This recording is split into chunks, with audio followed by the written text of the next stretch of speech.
Hey folks, Randy Newberg here. Thanks for listening to another episode of Hunt Talk Radio. I apologize in advance that I am in some place in Nevada that is really good at taking your voice away. I've been talking like, I don't even know what I sound like, but I don't sound very good. Lost my voice down at SHOT Show. Haven't found it completely. I'm now at the Sheep Show here in Reno, and I have 3 of America's greatest conservationists with me. And they're laughing already. But if you hang out on our Hunt Talk forum, they all have different handles and names, and you might think they're just a bunch of really badass hunters, but they're also some serious conservation dudes. And I got 3 of them here with me today, and we're going to talk about their organizations, what they're doing, and why public lands and sheep conservation are so important. And before we do that, we're going to talk about the fact that Leupold Optics is the sponsor of this podcast. They are the title sponsor. Go to leupold.com and you will find out why they are truly America. Great optics. Orion Coolers, they've been sponsoring this podcast since it started. OrionCoolers.com. Yeah, they're funky colors, but they are just badass coolers. OnXMaps.com. I think everybody on this podcast has more than their share of OnX Maps apps and chips. They're all nodding their head. And once you get to know who these guys are, you're going to go out to Hunt Talk and search all their posts and see how much stuff they shoot every year. And then you're going to say, man, if that's what you shoot when you have OnX Maps, I'm going to get me some OnX Maps. So OnXMaps.com. Don't leave home without it. And last but not least, since we are in the process of application season, GoHunt.com, they have their insider service. And you've heard me talk about it, and the reason I talk about it is because I use it so much. And when you're applying for tags, by the time this podcast release, I think Wyoming and Arizona will already be behind us. Ahead of us, you'll have Montana, Colorado, New Mexico, Utah, and a whole bunch of others. Go to gohunt.com/insider. Use the promo code RANDY, R-A-N-D-Y. And when you do, you're going to get a $50 gift card from Sportsman's Warehouse. So with me are, and some of you will know this guy, Terry Myers. He's been on Terry, you've been on 2 episodes? 2 episodes. Yeah. And Joe Zupanzik.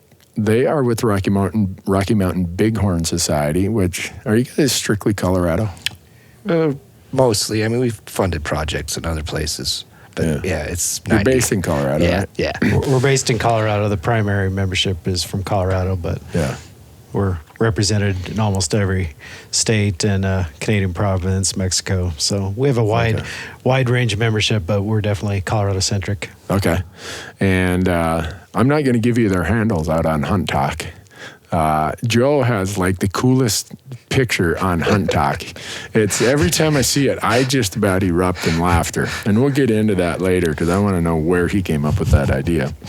And also on the podcast is a return guest, J.R. Young with Backcountry Hunters and Anglers. This time Hank Shaw's not with him.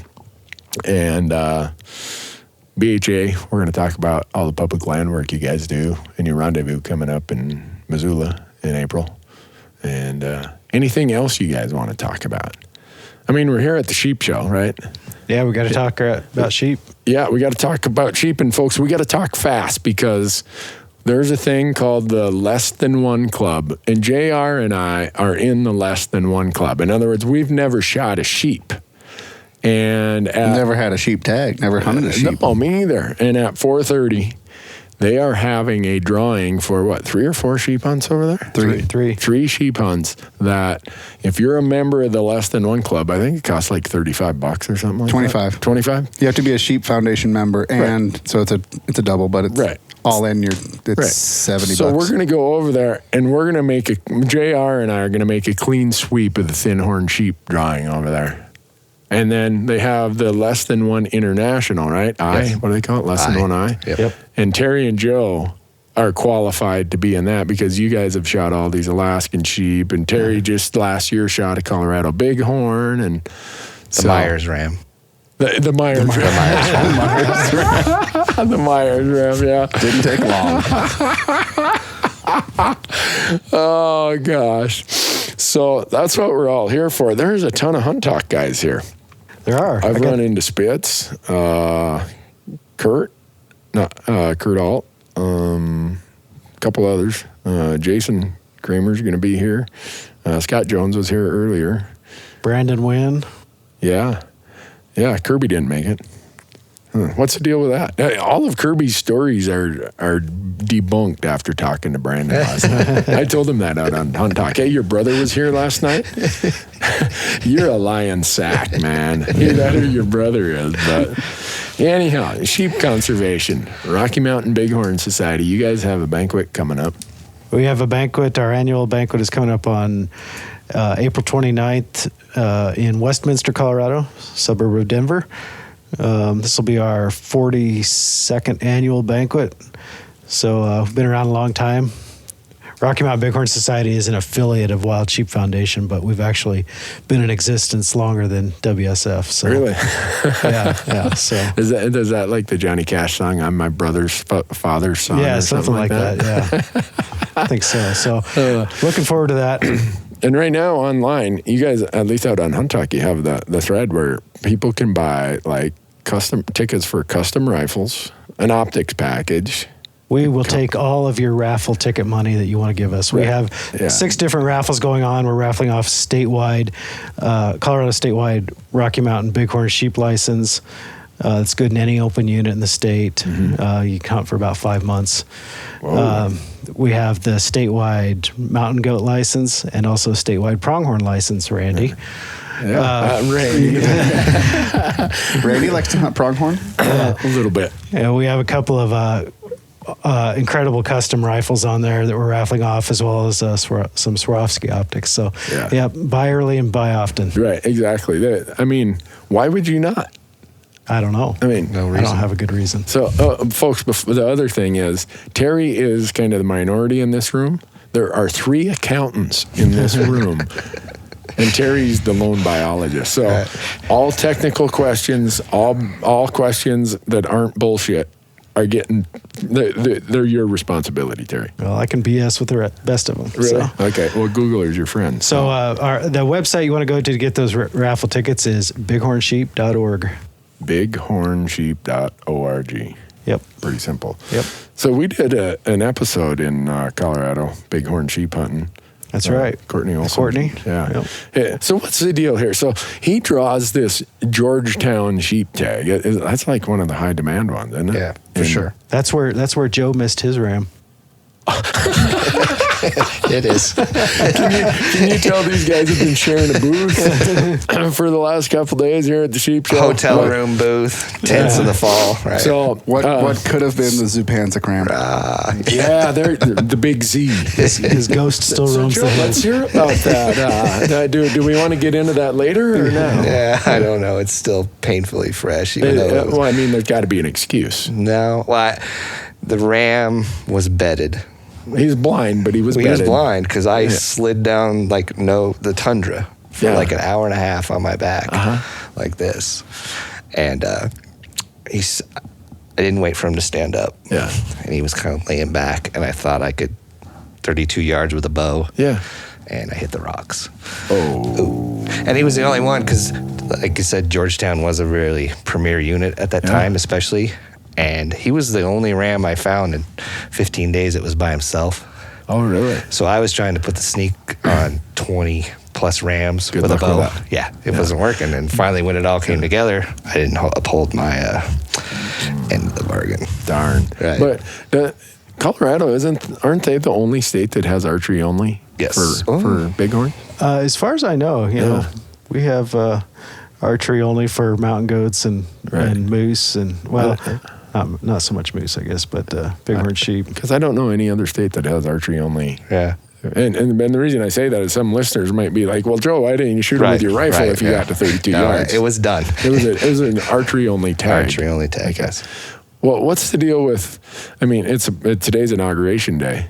When we were there, some of the sheep were on Republican Mountain and some were on Democrat Mountain. What's the deal? I don't know. Who in the hell came up with that? Colorado's a pretty purple state these days. So. we must have shot an independent because we were on a ridge about 2 miles north of those two peaks. Yep. And this group were, I don't know, maybe they're like me. They were independent. They were doing a write-in candidate or something. Did you enjoy that road up Republican Mountain? Oh my gosh. Yeah. That is like the worst thing. So we get some guys who say, well, we want to come with you. And they're friends of Courtney's, the guy who has the tag. I'm like, well, fine if they want to come with. They got a Honda Ridgeline. Not going to make it. Yeah. So I've got my Nissan Titan loaded to the gills. We parked the trailer at the bottom, and I'm going to have to shuttle stuff up this. And folks, I can't even explain to you how bad it is. Words, you got to go there. Yeah. And so we start going up it, and all of a sudden the Ridgeline's flashing its lights. I got to stop, like in the middle of this steep grade with all this. And what is it, like 2 miles up that thing? Of just rocks. Yeah, big rocks. Like and straight up, like a side switch hill? backs. Is it like it a does switch? everything. It gets close to an edge. It switch backs. It climbs. I mean, I should send the footage to Nissan, and they could make multiple badass commercials with it. And so the Ridgeline's flashing its light. I'm stop, and Courtney walks back there. He's like, man, the Ridgeline is laid up here. I'm like, oh, what's the deal? So we can't get them. They can't go. And they don't have anything in their rig. They had like a, I don't know, 6-pack of pop or something. And we finally get them turned around in a little corner that switchbacks there. And they're like, well, we got to go home. Well, they go home. Come to find out that the Ridgeline has a sensor in it that if you are at a steep enough grade, the transmission shuts down so that the fluid doesn't all drain to one part and burn up the transmission. I'm like, how lame is that? That's not very handy. No. I'm sure on the new edition they've probably fixed that. I mean, they just relaunched it. But so, yeah, that road, that was terrible. And then we got up there and it snowed like a foot. I'm like, this is going to be interesting coming back down. And it was worse coming down than it was going up. Yeah. But, so we ended up, so people can see that on our YouTube channel. What season is it? It was season 2 of On Your Own Adventures, Colorado Bighorn. But is that was that herd reestablished, or was it always there? It's a native herd, and it's always been one of the larger herds in the state. Okay. 10 years ago, it was a lot bigger, but they intentionally reduced the population because they were concerned that it was reaching a density that was maybe more prone to disease. So they issued a whole lot of licenses over several years for ewes and rams. Okay. You know, I think there were years where there were 50 plus ram licenses in there. So holy cow. So disease. A lot of the listeners might not be sheep hunters, and they don't understand why sheep are so susceptible to disease, Terry. It's the number one problem for expansion. Yeah, you know, bighorn sheep have a lot of problems, but obviously respiratory disease is the number one problem, and it are they smokers? Yeah, that's just about as bad. You know, they domestic sheep carry these diseases that are these pathogens that are novel to bighorn sheep, and boy, there are certain strains of those bacteria that just will cause bighorns to tip over within days of coming in contact with it. Really? And so it's like a pneumonia. Yeah, it's pneumonia. So and so that's the biggest it's the biggest conservation issue, I would say. You know, like I say, there are a lot of issues that bighorn sheep have. My friend Kevin Hurley with the Wild Sheep Foundation likes to say that bighorn sheep are born looking for a place to die. So, you know, it's sad but true. Yeah, they have a lot of issues, but obviously the solution right now to the disease issue is effective separation between bighorn sheep and domestic sheep, because there's been a lot of research done on vaccines for both bighorn sheep and domestic sheep, and we just haven't gotten to that point yet, and it's not looking really promising on that front, and the idea of vaccinating thousands of domestic sheep, or, you know, hundreds of wild sheep that live in the habitat they live in, is just not a reasonable solution at this time. Right. So.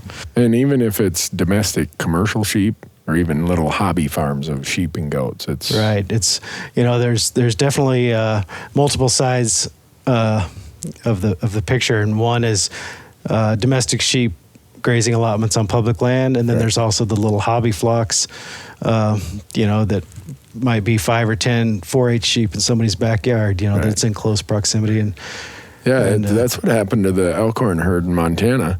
We restored them there.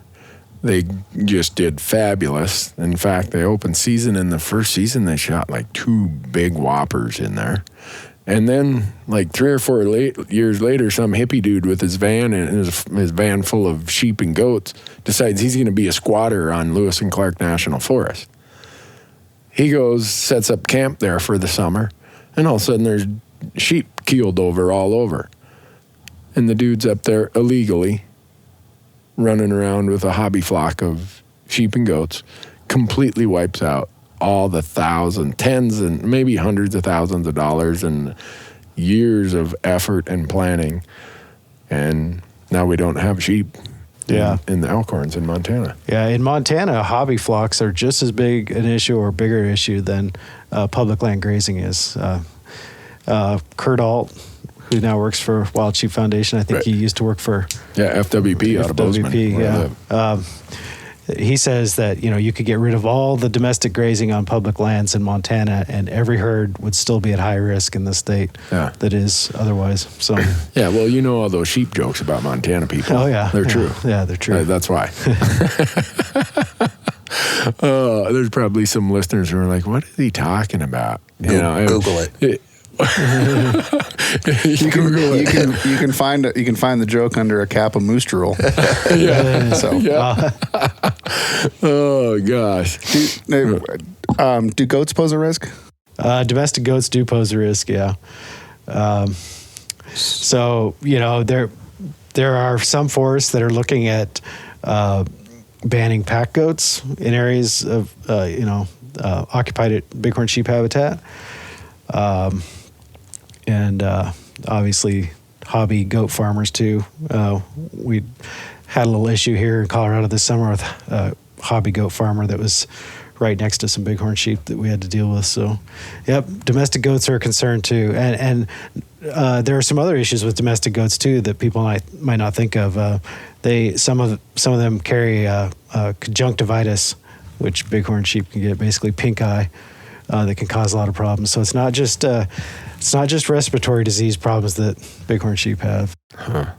And the comment I always get, and it always comes after the draws come out, because JR and I aren't like the two of you where you draw these tags and stuff. But what's the number one complaint every time the draws come out? I'll never draw a sheep tag.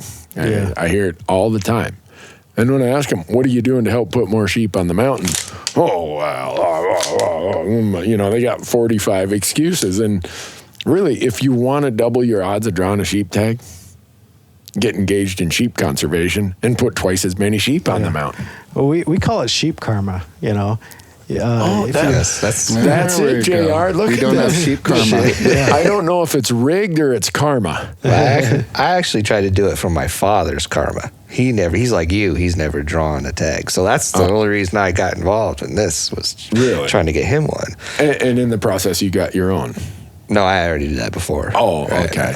No, you just felt guilty, Joe. Right. You decided, I see his face every year after the drawing. That's all he wants is a bighorn sheep. And so I couldn't take the pain anymore, and so I had to get Terry talked me into getting involved. But I kind of said that a little tongue-in-cheek, but really, sheep are probably the species that is in most peril right now. I think, anyhow, even though Wild Sheep and Rocky Mountain Bighorn and all the state-based groups have done remarkable conservation effort here in Nevada Bighorns Unlimited, done amazing jobs, but you look at the politics of public lands right now, and those of you listening to this podcast know we talk a lot about public land politics. It's 80% of sheep live on public land. It's not a pretty day for the future of sheep, given the craziness of public lands right now. Yeah, solutions to the public land problems for bighorn sheep seem like they would be easy to fix, but the politics makes it pretty difficult. And like you say, if you want to have a better chance at drawing a sheep license, the best thing you can do is get involved and put more sheep on the mountain. Yeah. Because the demand is always going to far outstrip the supply. Yeah. And unfortunately, not everybody who wants to hunt a sheep is going to get to in their lifetime. Yeah. So Unfortunately, I'm probably going to be one of those guys. But like I said folks last night, they asked me to stand up and talk for a while here at the Wild Sheep Foundation, and my voice was shot. Somehow I made it through there. But in that presentation, I talked about how whether or not you're going to draw a sheep tag is not the determining factor of why you should be involved in wild sheep conservation. If you're a hunter, if conservation is really what you're about, you go do it because it's conservation. And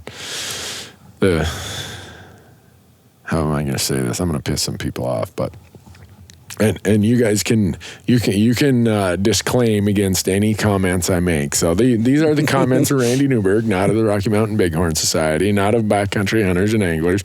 But the reality is, when you look at how public land policy decisions are made, species like sheep are kind of like a bargaining chip. Like, oh, we'll just roll over. Oh, we'll just, they're just dumb animals. They're just looking, as Kevin says, they're just looking for a place to die. And it's almost like we're supposed to accept that fact. I'm not accepting that fact. And if it pisses some people off, I don't really care. Yeah, you're right to an extent, and we even see it with the wildlife agencies too. Because these wildlife agencies are largely funded on license dollars, but it's not sheep license dollars that are paying the bills. It's deer and elk and pronghorn. And so sheep do kind of play second fiddle even with the wildlife departments a lot of times. Yeah. So it's unfortunate, but.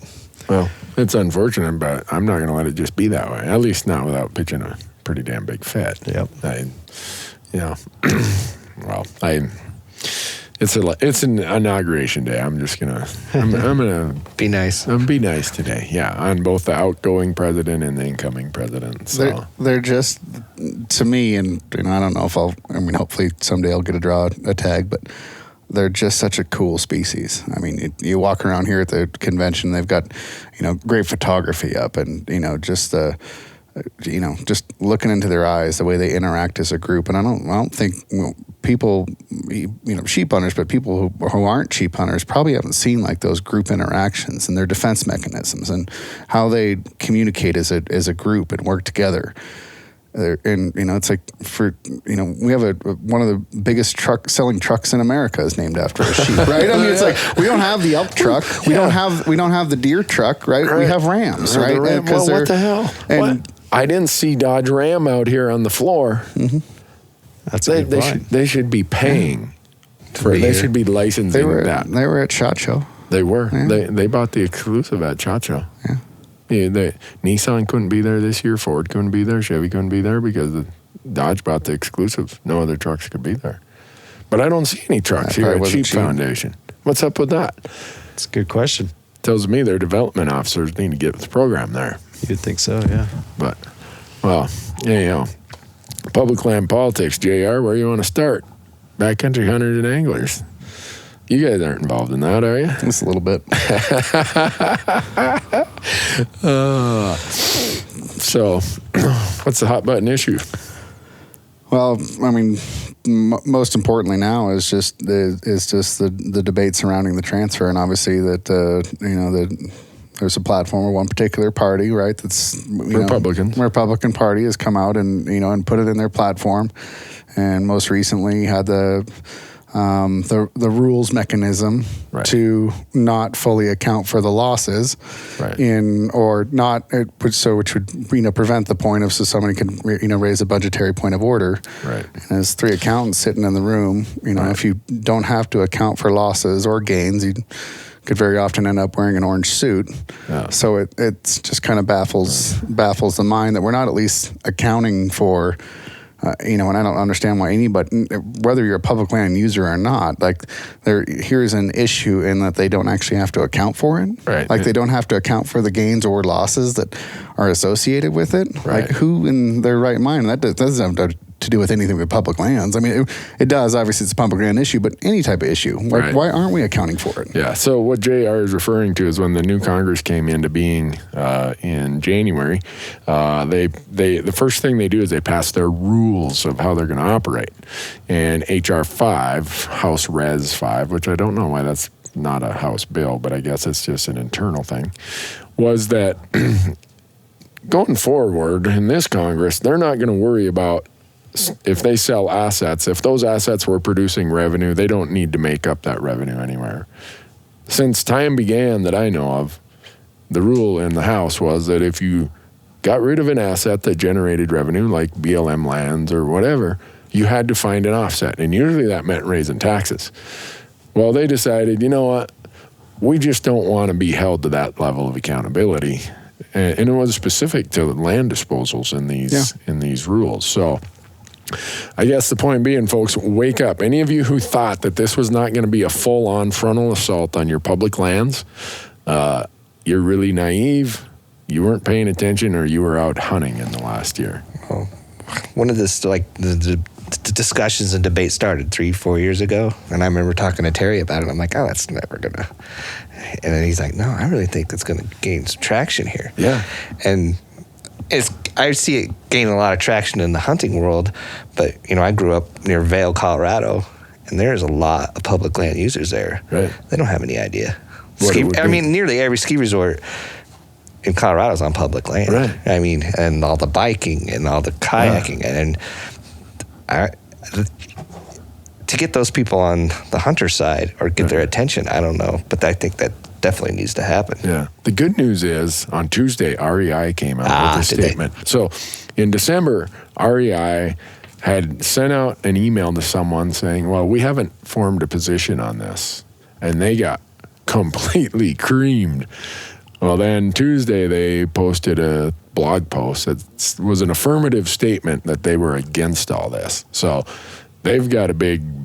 And they had 100 CEOs of outdoor companies sign on, of all outdoor companies, and you go through the list, and there was, maybe kind of 3 or 4 that kind of cross into like the the sporting element, whether it's hunting or fishing. But it was primarily the REI crowd, for lack of a better term. Some of those sponsors, the outdoor retailer type groups. So that's good news. That's good news. Yeah, that is good news. But to your point, Joe, 3 or 4 years ago when you'd talk to this stuff about them, they'd just give you a blank look like, what are you talking about? But you guys both live in Colorado. JR, you're from... I'm to the west of here. You're from far western province associated with Nevada. I currently live there.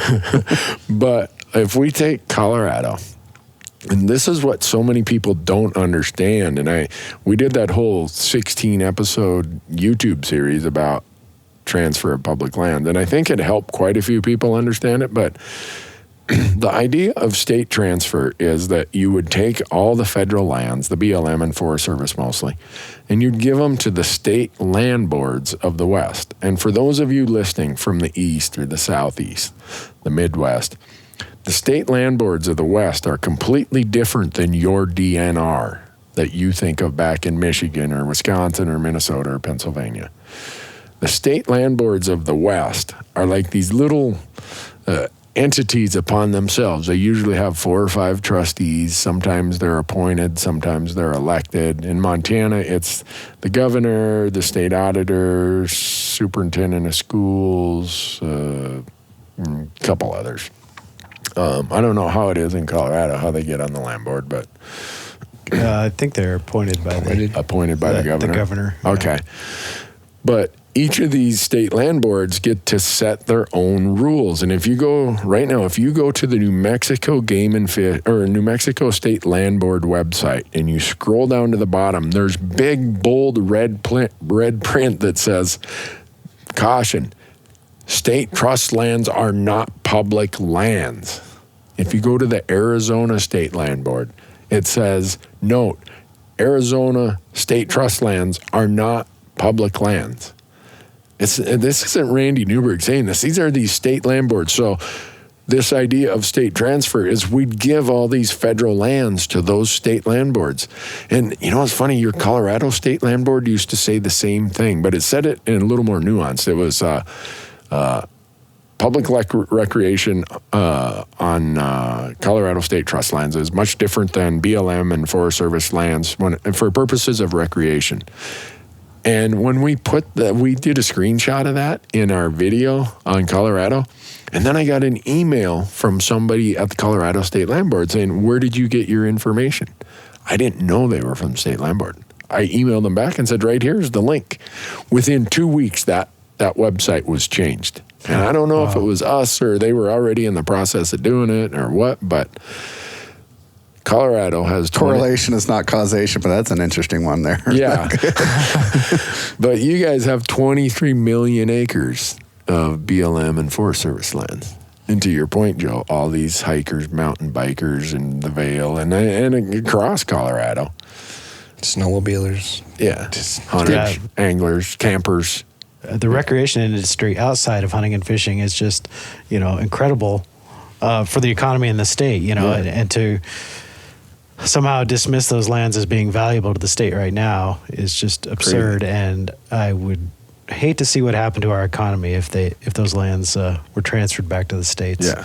So here's what would happen. I'm just going to walk through so people don't have any fog about what would happen. So Colorado State Land Board rules say that state trust lands held by the State Land Board are not open for public recreation, which would include hunting, hiking, fishing, camping, all the things we love to do. So right now, those of you listening who maybe come to the West Slope or Southwest Colorado or somewhere else, and you come out there elk hunting or deer hunting, if these lands, these Forest Service lands or BLM lands you hunt, if they were transferred to the Colorado State Land Board, as this whole notion would do, you would lose your hunting spot. Those of you who live there, who hunt out your back door, you'd lose your hunting spot. That's right. It's just that simple. And so those of you listening, that's what I'm trying to get across is these state land boards are not accountable to anybody other than their group of beneficiaries that are identified by their state statute or their constitution. Do you guys know how much CPW pays to lease? The ones they do? Of the lands that they do? Yeah. So Colorado Parks and Wildlife does lease a small percentage of these lands back for hunting. And I don't remember what the percentage is, but I think it's around 16% maybe. Yeah, it's 15 or so, I don't know, 15%. And I want to say they pay around $1.70 an acre for that. So they can barely afford to lease what they lease now. Yeah, I think they spend around it's close to $500,000 a year. I think leasing hunting access on state trust land from the state. So one state agency leases from another state agency to open the land up for public hunting, and their budget allows them to do a very small percentage right now.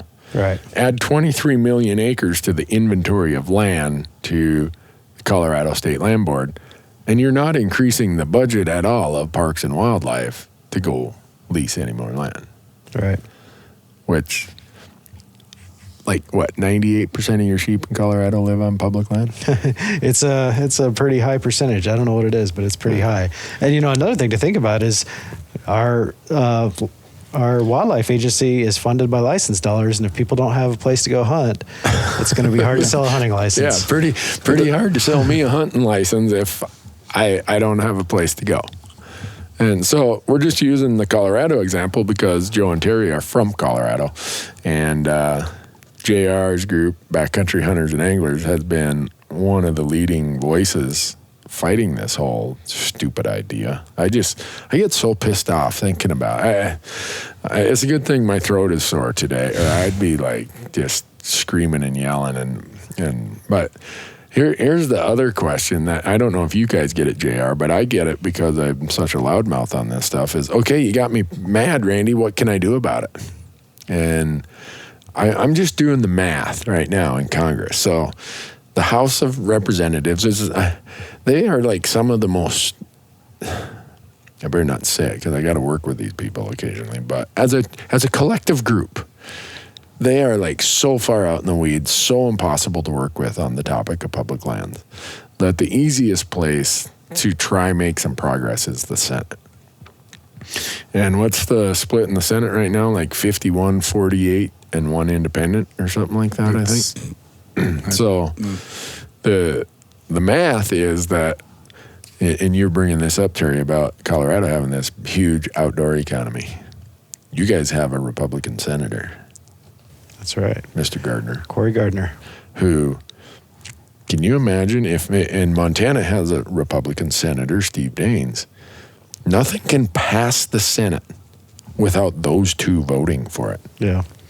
And didn't Gardner buck something recently? Yeah, he did go against his party. He did vote against his party on trying to think of what that issue was exactly. But he was one of 3 Republicans nationwide that bucked the party trend, and he has come out strongly in support of public lands. So I'm hopeful that that continues. And I've been writing him nice notes to that effect, and I hope that everybody else in Colorado needs to be doing the exact same thing. So that gets to my point right there. Is when people say, "What can I do?" And even if you don't live in Colorado, you can do the same thing. But if you live in Colorado, make sure Cory Gardner understands. Write him a letter or an email a week or one a month, whatever. Just thanking him when he does the right thing on public lands and reminding him when he does. If we're paying attention. And for those of you who live in Montana, the same with Senator Steve Daines. Those two people, whether they want to be put in the hot box or not, their party with that platform and some of their crazies are putting those two guys in the hot box. The public lands cannot be damaged if Steve Daines and Cory Gardner do not vote to damage them. It's that simple. Not that I give everyone else to let them off the hook. And the other part is for a lot of the listeners who live in other states where they say, well, my senator or my congressman doesn't really pay attention to this stuff. The reason they don't is none of their constituents are talking to them about it. So to me, that's like, if you want to use the missionary example, those are converts there. We can make them into converts. So if you have a senator or your congressperson, email them every week, email them once a month, call them. Make sure this public land issue is on their radar. It doesn't take a tremendous amount of effort to reach out and contact someone. And if you can get your buddies to even just make a phone call. When you call and you talk to a staffer, it's not an hour-long conversation. It can be a quick conversation, but they're going to record that stuff. They're going to tally it up. They're going to see what the trends are. And if you're calling, you're getting your buddies to call, and they're getting their other buddies to call. Like that's where needles start to move. Yep. Does it happen overnight? No, but one of the things when the election happened, and I was just at the point of frustration. It's like and you've talked about this before. There's 364 other days in the year. Yeah. And make sure that you can be frustrated with stuff, and things may not go your way. And it doesn't matter left, right, center, up, down. If you're frustrated with the way something's happening, do something about it. It's your job to be, as a citizen. Right. It's your job to be involved to some level, and that doesn't mean you have to be involved in. Thank you for sharing your 35 memes on your various issues that you're so passionate about, but yet you have yet to pick up the phone and actually call somebody. Yeah.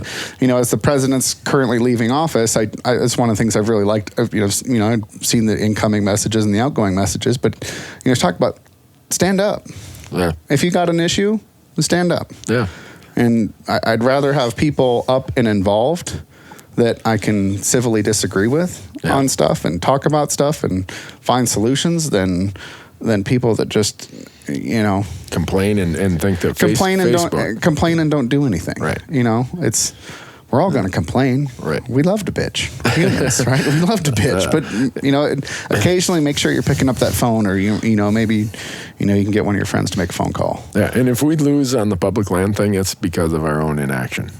That's my thought, anyhow. And so the summary, the takeaway from this is no matter where you live, if you're an advocate for public lands, make sure your elected people understand. And go to Google, type in "contact my senator," and there's all the websites. The Senate.gov will come up, and there's even one really. It slips me right now, but there's one really good one that you can contact any elected official at the state or federal level through this same website. Punch in your address, and it'll tell you who your senators are, who your congressional representative are. In California, who your state representatives are, and shoot them an email if you know them.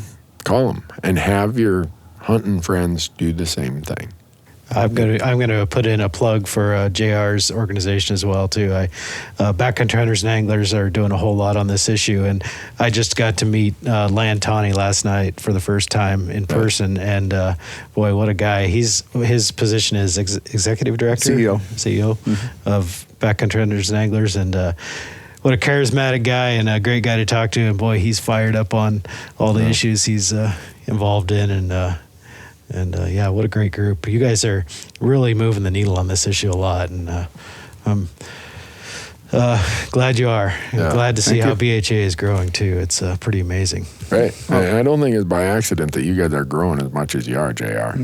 It's you're being being positive. You're sticking your neck out there. So I started the California chapter.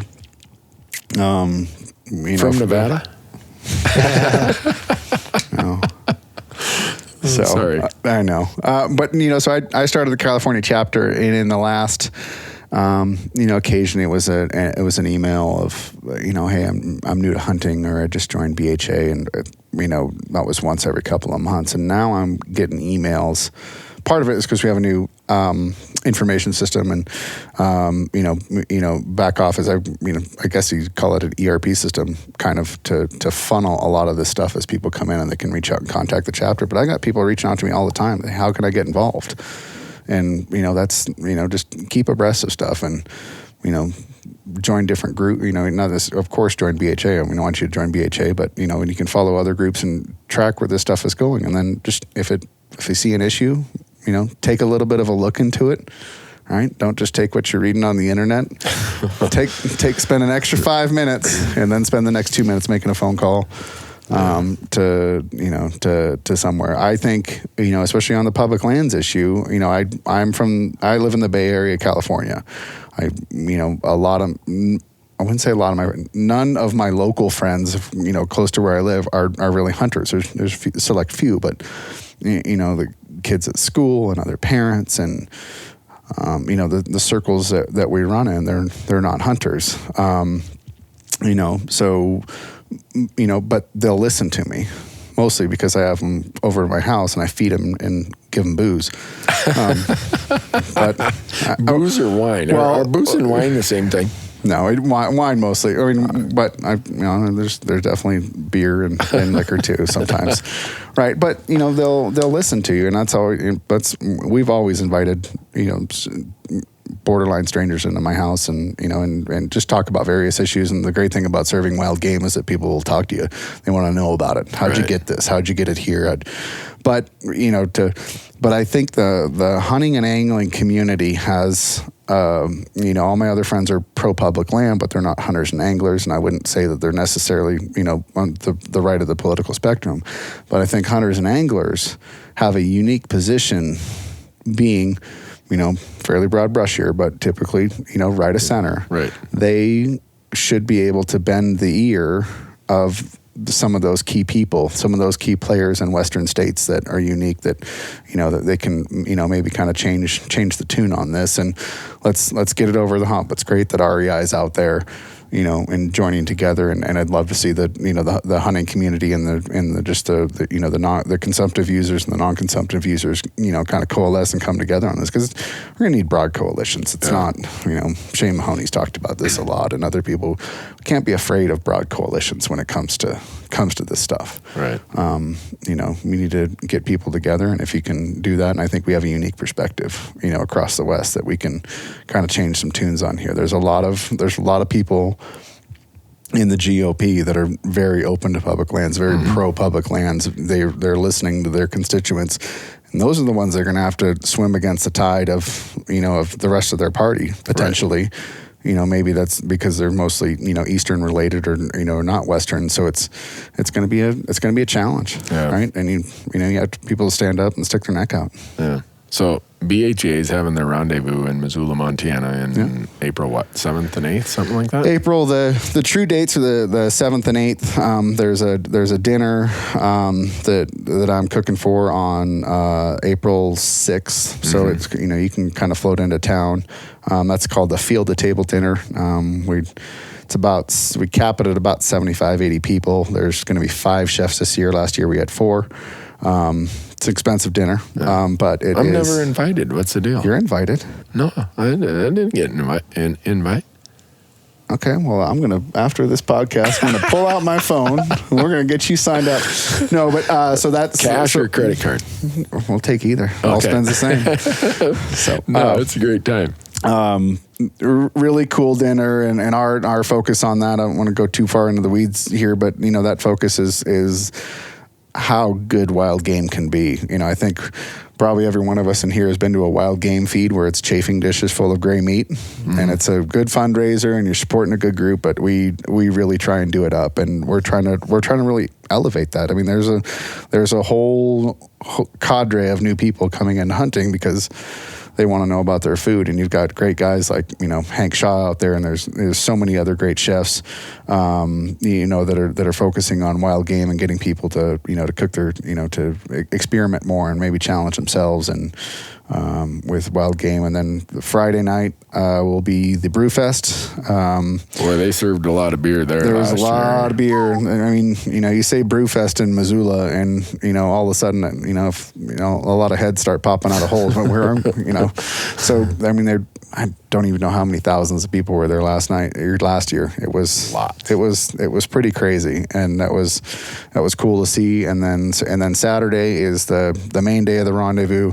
Seminars during the day. I think we have some panels and symposiums at during the lunch hour. I don't have have the whole schedule memorized, and then of course then your traditional auction and dinner on Saturday night, and that's the rendezvous, which is it's grown tremendously. I went to the second annual rendezvous on a whim, and it was in Idaho, and it was really cool. And there was I just got to meet people, and the thing I just connected with the group is you start talking to a bunch of people, and you people are just all over the place from who you're talking to. One guy's a writer for the National Wildlife Federation, and then you're talking to a biologist from Colorado that's on some certain issues, and just your classic your classic hunter that just loves to hunt. He's there, and that was the thing that connected me to the group. You really notice it. It's a really diverse group of people, and I'm a member of a lot of groups. I mean, I'm a life member of the Elk Foundation. I'm trying to figure out if I'm a member of Rocky Mountain Bighorn Society, but we'll figure that out before I leave here again, see if my membership's expired. But it's a great group, and it's like coming to the Sheep Foundation, coming to these groups and meeting other people that are that are interested in hunting and hopefully interested in conservation, and you tell some stories and you meet a lot of cool people. And well, I've told a lot of people this who said, well, who goes to the BHA rendezvous? And it's like you said, it's all across the map, but I've said that at that room that night, if I took the 50 most hardcore badasses in that room, I don't know that I could go to any other event and find 50 people that are as badass, backcountry, backpack, get after it hunters anywhere else. That's how it is. And it's a lot of fun. Yeah. And this year, I suppose, they told me I'm doing a seminar this year on e-scouting. Desk scouting from the couch or whatever they're calling it. Hardcore. Yeah, sitting on the couch. Slippers. Yeah, scouting for the 400-pound guy who hacked the DNC or whatever Donald Trump said. It wasn't the Russians, it was some dude eating donuts or whatever. So maybe I'm going to teach him how to e-scout and kill an elk from home. I was talking to Joe the other day about maybe making the trip up this year for the rendezvous. It's 12 and a half hour drive for us, but we'll see. That's a long drive, Gary. Yeah. before we get away from the rendezvous, because I just looked at my notes, that dinner on Thursday night, the field to table dinner, you will have the chance to taste a dish that has been that Wild Sheep is in, because Lantani had a tag. Oh, he did, didn't he? He had a tag, and we're going to use some of his sheep and cook it, because we had one of the issues with the dinners, we have to use all Montana game. Really? For the dinner, yeah. So I'll have a whole stack full of beaver carcasses. I told you I'm gonna figure this out. I need to reach out to Randy King, one of our other chefs, and maybe he's listening. But we'll see if we can incorporate some beaver into the appetizers course here. Okay. So I'll leave the muskrats at home. Yeah. So I mean, there's gonna be some good food, but since we're on the subject of sheep, and we're here, there's a chance to come eat a dish with some wild sheep in it. So all for a good cause. All for a very good cause. Yeah, folks, if you aren't a member of BHA, and this is coming from a guy who sits on the board of directors of the Rocky Mountain Elk Foundation, yeah, be a member of RMEF, be a member of Rocky Mountain Bighorn Society, but also be a member of Backcountry Hunters and Anglers. So now I wrote a note down here, and if you guys go out to our Hunt Talk forum, Joe, can we tell them what your handle is out on Hunt Talk, or you want to remain anonymous? It's fine. Yeah, it's fine. Okay. His handle out on Hunt Talk is Dinkshooter. And if you go and search some of his posts, you are going to find the best pose picture in all of Al Gore's World Wide Web. Where did you shoot that bull when you took that picture? Colorado. Yeah? Yeah. Where did you get the idea? Oh, I was hunting with a friend he's a little demented too. So every time I see it, I laugh so hard. I go and search for it every once in a while, just because Joe's doing the classic. Are you sitting on the elk, or are you just standing over him? I'm doing everything you're not supposed to do. And he's got the gun across the antlers, across the rack. But the funny part is, and I don't know if it's a real smoke or it's a cigarette. twig. It's a twig. He looks like he's got a big cigarette hanging out the corner of his mouth, and he's got this look like he's 3 sheets in the wind or something. And it's... if we were closer to the road, we might have been able to find an empty beer can, but we didn't find it. The only thing better... Why don't I picture this... I have this picture in my head right now. I've spent enough time on Hunt Talk. I should know everything that's there. If you see it, if you see it, you're going to crack up laughing. It's just, and you look like you're as serious. You are just like deadpanning it, man. You are as serious as can be. Right. And but you told me the first bull elk you shot in Colorado was a 340-inch bull elk. Right. 1985, like before the elk boom, Really? Right. How in the heck did you pull that off? Was it a limited entry tag? No. No? Over the counter? 10 miles from my house. I don't think there's ever been a Boone and Crockett bull out of Eagle County. Yeah. Let alone, so it's not known for big bulls. Yeah. And to do it back then that day, it was something. And so then you were sure that you were going to shoot 340 bulls. Oh, yeah, I had a bulls. lifetime of big bulls planned out at 14. Every week. This stuff. Let me tell you, Dad, this is how you do this stuff, right? Yeah. For sure. Have you shot a bigger one since then? Nope. And I have tried. That was your first bull? Yes. I was 14 years old, 92 pounds. Like 92 pounds, huh? Soaking wet. Soaking wet. Wrestling, in high school, I didn't have to cut weight. Huh. So, you guys being in Colorado, you got tons of elk in your state. You got the biggest elk herd in the state.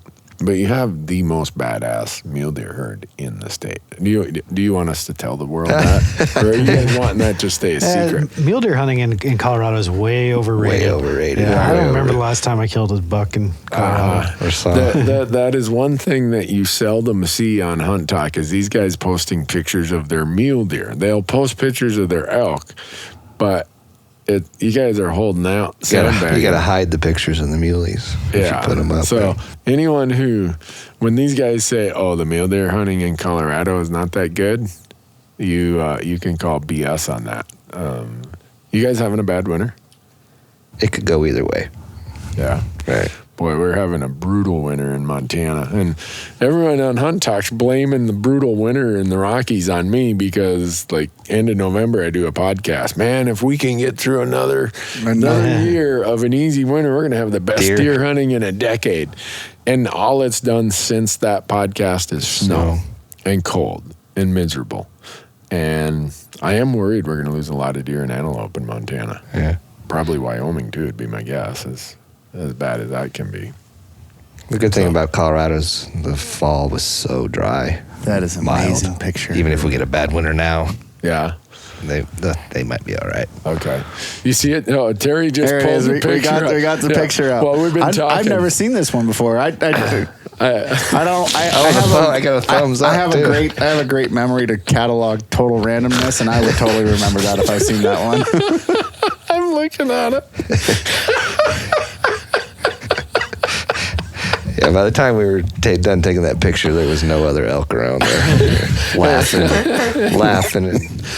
And the elk is wearing an orange stocking hat now. Yeah. Is that one of the Hunt Talk hats Moosey used to have? No, it was.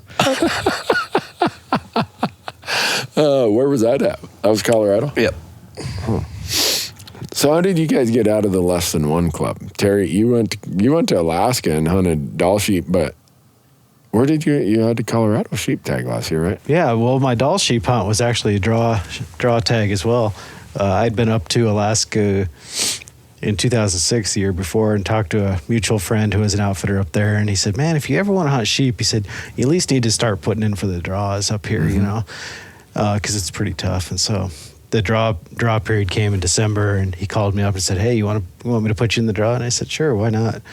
And I'll be darned if I didn't draw my first year in Chugach Mountains. There we go. So yeah, we were just talking about that, right? So, the guy who draws first time or doesn't draw in his whole life. About 3% or 3%, 1% draws. I don't know. It was really bad. And so then I was kind of panicked because I wasn't really prepared to go on a sheep hunt physically, or my bank account wasn't prepared either. Because, you know, in Alaska, you have to, a non-resident has to go guided. So. Right. So, but I scraped it together, and I'm sure glad I did, because boy, had a great hunt, and prices have only gone skyward since then. So, way up.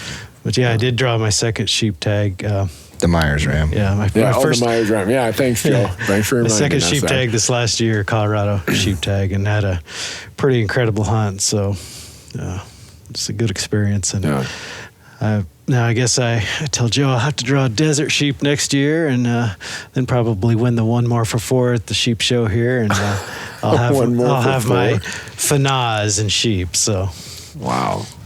And Joe, your brother lives in Alaska, right? Yes, he does. So you're able to take advantage of the. How does that work? They call it next of kin, right? Yeah. No guide needed for the big sheep, goat, brown bear. Okay. Next of kin. Yeah. Well, I feel sorry. I feel bad that I used to beat on him when he was little. After he moved to Alaska. Thank you. Have you guys done pretty good? I've seen some pictures. Yeah, we shot several. We were doing it with a bow. We were doing it with a bow for a lot of years, so we had a lot of close calls. And yeah. Give Joe credit. I gave him a hard time for his bighorn, but he has killed 2 Dall sheep with his bow, which is pretty good. Whoa. So. And they were like the 340 elk. They were like, I went literally on 2 stalks and I killed 2 sheep in 2 years. Yeah. One stalk, like, it took overnight. Like, I had to climb to the top of the hill and sleep under this little ledge, but it was 1 stalk. 1 sheep. How's it gone since then? Yeah, not well at all. Right. JR, you spent some time moose hunting this fall. Yeah, my wife drew a moose tag in southeastern Idaho. And you had a moose tag the year before. I had a moose tag the year before. What's up with that? Both of us first time putting in, first time drawing.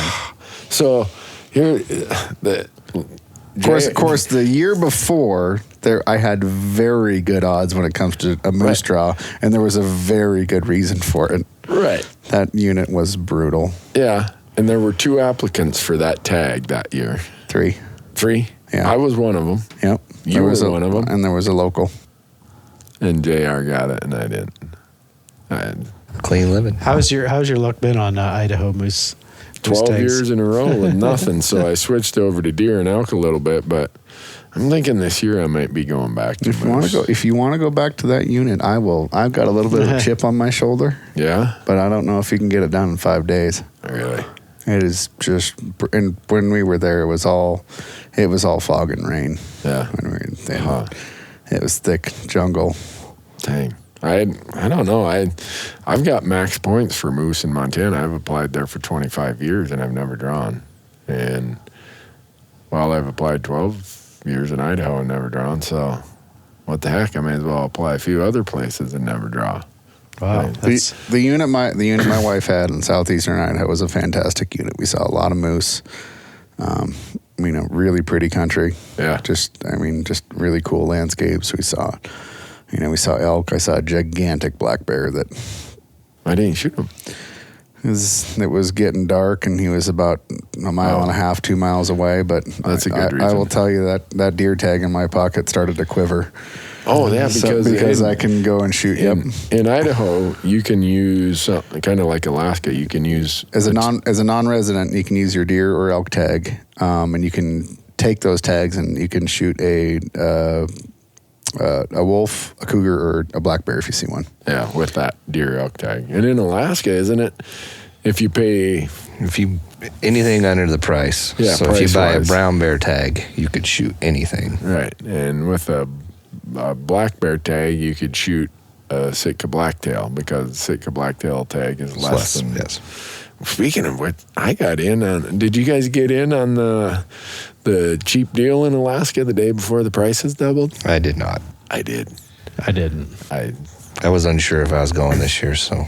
I was unsure too, but I said, you know what? If I buy this bear tag, I'll force myself to go because I just saved $200. Right. I need to spend the other $2,000 to go and hunt black bear. Sounds good. But I'll be up there in May again. I don't know if I'll find a bear. After we're getting ready, we're editing out the black bear hunt we did up there last year, and it's going to be a YouTube only. And you guys are going to ridicule me so bad. I am just. Oh, man. Is that big bear you posted on Instagram? That was the bear I passed. Yeah. We found a bear 2 days later, way bigger than that one. And he is not in my freezer. I'm sure Nosler, Howa, and Leupold are going to throw me off their team when they see that shooting display. I mean, how can you miss I don't know how many 100-pound black bear at 200 yards, Randy? It didn't help that with me was my camera guy, Tyler Jonerson, and Marcus Hockett, my other camera guy. They're both with me on this trip. And the one you talked about, JR, that I passed, we set up our camp, and, we got in late that night. But the first morning from our camp, because you can't hunt the day you fly, we come buzzing out of the bay, and I look across, and I tell them, I'm like, there's a black dot on the beach over there. And they're like, oh, yeah. So we wheel over there, and it's in this tall green grass on the beach, and you really can't tell what it is. So go beach the boat downwind, and I'm like, it never happens this easy. I mean, we're 10 minutes into the hunt, and we're walking up the beach, wind's blowing in our face, and that bear starts walking right towards us. And we set up, and anyone who knows Tyler Jonerson, he's like the craziest bear dude around. The only thing he's more crazy about is lions. And I'm looking through my binoculars, and this bear's like 150 yards away. I'm like, boy, that looks like a big bear, but I'm sure it's just the magnification of my binoculars. And Tyler's like, that's a big bear. And I'm like, no, he's not that big. He's like, look here in the viewfinder. That's a big bear.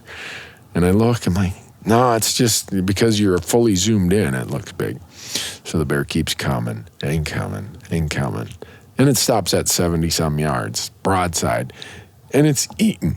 And I'm laying on my pack. I'm like, well, what are we going to do for a story? The episode needs more than 10 minutes of footage. The downside of filming a hunting episode when it comes easy. Right. And so Tyler's like, shoot him. I'm like, no, I don't think so. Shoot him.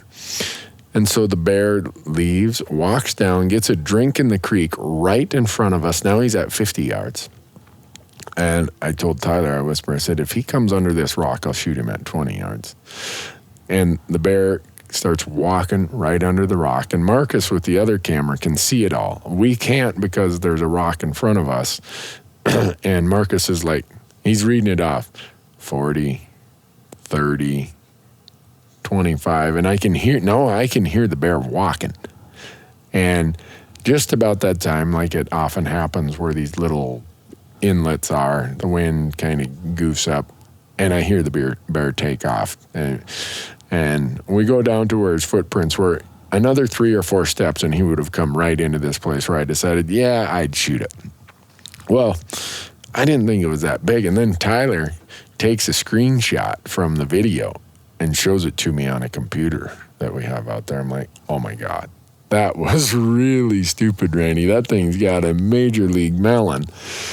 But I'm like, oh, well, whatever. It's not the end of the world. We'll go find him again a day later. So we probably saw 10 more bears. We stalked quite a few of them, but you'd get there and when they're got their head down feeding, you can't really tell how good they are. And then finally, this one day, we're way back in this bay, and Marcus, the other camera guy, says, I saw this bear run off the island. Oh, okay. So we're motoring there with this little 16-foot boat, 20-horse motor, 3 of us in there with all our gear.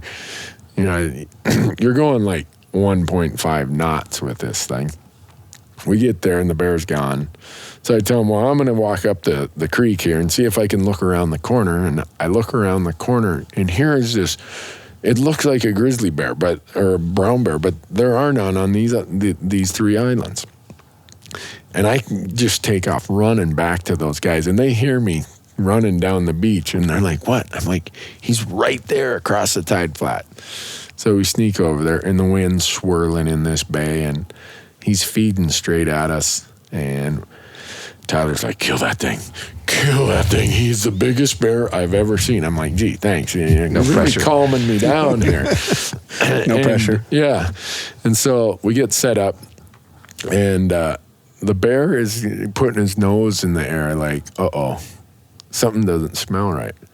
And I'm looking, I have never seen a black bear this big. I'm sure there are black bears way bigger, but for what I've seen, it's the biggest one I've ever seen. And unfortunately, when we're walking down this tide flat, we're now on a downhill type slope, and I'm laying on my pack trying to be in the prone position, which if you've ever tried to shoot from the prone position and you're on a downhill slope and something is straight across or slightly up from you, it's really a pain in the butt. But it's a recipe for getting scope bit too. Yeah, it is. And I was working on that. And the whole time I'm waiting for him to turn. And the 2 camera guys are like, I got him. Take him. I got him. Take him. And finally the bear turned a little bit where he's quartering straight towards me. I'm like, oh, he's dead. I was like ready to punch my tag, and kaboom, pulled the trigger. And Tyler's like, you hit low. I'm like, I didn't hit low. I drilled him. I said that had to have been a pass-through. He's like, no, I think you hit low. I'm like, I couldn't miss that. The bear takes off running, and he didn't stop. And he's still out there. But I'm convinced that, it's TSA must have messed with my scope or something or whatever. So Tyler's like, see that big barnacle on that rock over there? I range it. It's 192 yards, so like 8-yard difference, something. He's like, see if you can hit that barnacle off that rock, or see if you can hit that rock. Okay. Not only did I hit the rock, I blew the barnacle off the rock. So certainly not equipment issues, but so there it is. Just a bad setup. I think operator error. Well, malfunction. This trip to Alaska is kind of turning into an annual thing for you for black bears in the spring, huh? It is. It is so much fun. That's become an annual trip, and I can tell you that the archery coos deer hunt I did in Arizona last week is going to become an annual trip. Those are just way too much fun to not do. Yeah, I was kind of disappointed to see you do the Arizona trip because I know there's going to be a lot more interest in it. Oh, really? I've spent some time down in that country. It's a pretty neat country to spend some time in, especially in that time of year, when everything's frozen up north and you can go down there and hunt in T-shirts sometimes. Yeah. Isn't your wife from Tucson, Terry? Oh, yeah, she is. So I have good excuse to go down there in the wintertime around Christmas usually. So. Yeah. I don't know. I guess I'll get rid of this black bear bug someday, but I hope not. I drew the tag for this year for a different island. In Alaska, one year I missed it because I didn't read the fine print in the regulations that you can't put in for the same limited entry hunt 2 years in a row. And there were leftover tags. I called them. I'm like, how could I not draw? It says there were leftover tags. Oh, well, you had that tag last year. Go read page whatever, paragraph 2. You can't apply for the same hunt 2 years in a row. So I missed it that year, but there's like 3 or 4 islands I rotate around trying to go to, but it's a ton of fun. Everybody should go do that. Maybe we should do a hunt talk bear hunt up in Alaska. You guys did the hunt talk black bear hunt in Montana. Oh, yeah. You guys made an episode of it. It was pretty cool. Yeah, got a lot of good... We've already got plans this year again. Oh, do you? Oh, yeah. So I'll be gone. I never get up there. They're holding it in my home state, but it's like 10-hour drive for me to get there. Well, maybe not 10. 8. It's not that bad. Really? Oh, you guys aren't as far up as I thought then. Well, it depends on where we're at. We move around. Okay. Yeah, we haven't done we've done it 3 years and we haven't done it in the same place twice yet. So you guys lost your spring bear season in Colorado. How did that happen? Long time ago. How long ago? 92. Was it 92 or 95? Which one was first? Which one was first? Trapping first? Trapping was second, because trapping was 95. Okay, so bears was 92. Ballot box biology, put it on the ballot. And when I go elk hunting there, I see a lot of black bears in Colorado. You guys have a lot of bears. Tons of them. Yeah. I can remember growing up, and it was a pretty neat thing to see a bear. I mean, it was unusual, Very. We Very never unusual. saw bears, and now I'll see. I don't even bear hunt, and I'll see 15, 20 bears a year, just being out in the woods. So, yeah, we've got a lot of bears. So And no spring bear season. No spring bear season. There should be a law against that.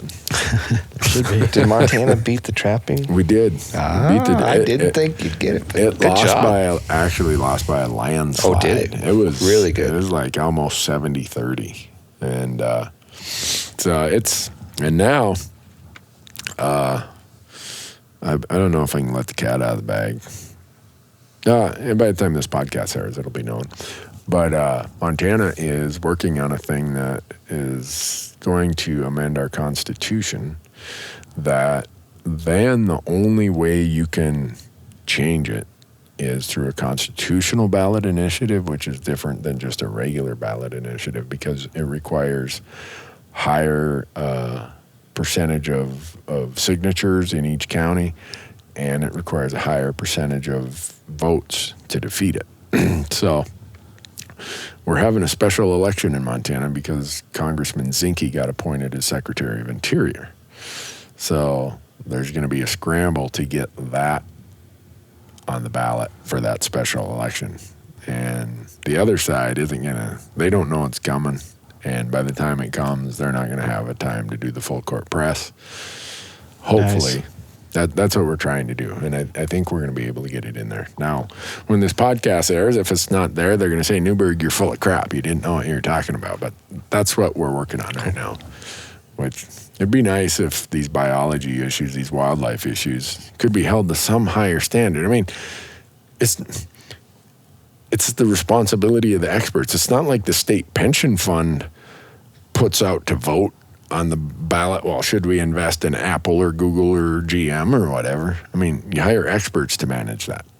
But I guess traded portfolios aren't warm and fuzzy. We passed something similar in Colorado last fall that requires a certain number of signatures from each congressional district to get some ballot initiative on the ballot. So you think that'll help? I think it will. I think it will, especially on issues like that, that are largely not supported by the rural communities in the state, Yeah. It'll keep it'll keep decisions from being made that are largely supported by the metropolitan Front Range. So Yeah. we'll see what happens. So I ask this often of podcast guests. I'll start with you, Terry. You can only hunt mule deer, elk, or pronghorn, or whitetails. Mule deer. Mule deer? Yep. Joe? Forever? Forever. But you get to hunt it every year with the tag of your choice, but you can only hunt one of them. Elk. JR? Elk. Put an asterisk on pronghorn. I've yet to hunt pronghorn. Oh, really? Whoa. Well, we should take care of that. Hey, no. Huh?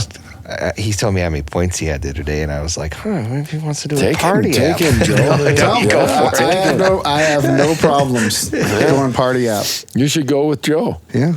He'll take you. I've got people, well, and one of our other Hunt Talk members, he's like, and he burned his points a couple years. He's like, you should put in for this unit. We should go together. he's like, I'll even bring my trailer down and I'll let you sleep in it. Oh, up in the ante. Yeah. I don't have a trailer. What do you got to offer? Yeah. I have a wall tent.